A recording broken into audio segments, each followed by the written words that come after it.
Ouais. Un échauffement physique alors. Je ne chauffe pas à faire une course en lisant un livre.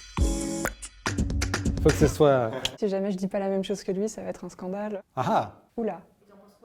Vous êtes responsable du montage? Familial. Hervé. Bambou de manière générale, c'est vraiment un esprit famille. Le premier pas dans Grand Angle, c'était Vinoc, mais après, très vite, Hervé représentait Grand Angle.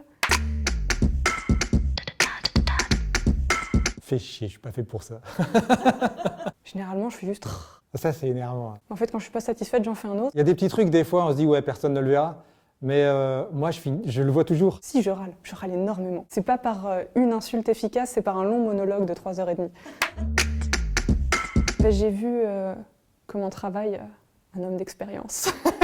Quand elle dessine, elle n'est pas complètement toute seule derrière son dessin. Je l'ai rencontrée dans un atelier de modèle vivant. J'ai rencontré Vinoc à un cours de modèle vivant à Lille. Puis un jour, elle est venue avec son petit book qu'elle traînait avec elle. Et il m'a dit sympa ce que tu fais, c'est chouette, viens chez moi, on en discute.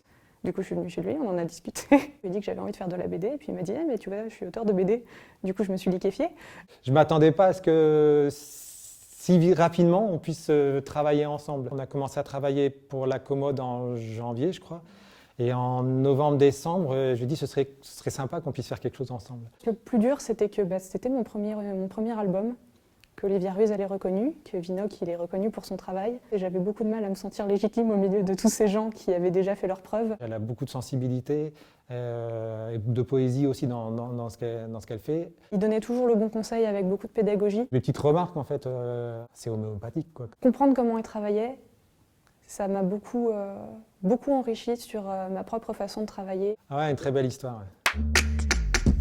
J'ai la chance d'avoir un père qui est collectionneur. J'ai mes grands-parents paternels. Ils avaient des bibliothèques entières avec l'intégralité des Spirou, des Torgal, des Schtroumpfs, des Gaston. Ça a aiguisé mon appétit pour la narration par la bande dessinée. On relisait en boucle avec mes cousins, on se mettait tous en tas sur le lit ou dans le grenier. Et il y avait des piles de BD et après mes grands-parents nous engueulaient parce qu'on avait laissé traîner les BD partout. Mon lieu de travail, c'est mon canapé. À côté, j'ai une gourde. C'est plus confortable. C'est meilleur pour le dos. Généralement, je suis sous une couette avec mon chat qui vient parfois m'occuper le bras gauche. Et avec le bras droit, je dessine sur la tablette. C'est une relation que j'ai depuis très longtemps. Mon premier album chez Grand Angle est sorti en 2006. Donc vous voyez que ça fait pas loin des 20 ans aussi. Ça, c'est une question compliquée. Il y en a que j'admire tellement que je ne sais même pas si je rêve de travailler avec parce que je serais pétrifiée. Je peux prendre un peu de temps pour réfléchir. J'aime beaucoup le travail de Cyril Pedrosa. Allez, je vais dire un nom. Cyril Pedrosa. Un chevalier du Zodiaque. Non, faut pas mettre ça dans le chevalier d'or de la Vierge. Moi, je vais dessiner ma famille. Je leur demandé de poser, puis faire un petit portrait de famille avant la fin du monde. Des personnages qui se font un câlin. C'est un joli truc à retrouver si jamais après il y a une autre civilisation extraterrestre qui vient. Papa, nous aussi on peut dessiner. J'aime personne. Un peu trash. Mais je me suis renfermée comme un caillou. Un roulement d'épaule. Des chevaliers partout. Ce sera tout pour cette fois. Clap de fin.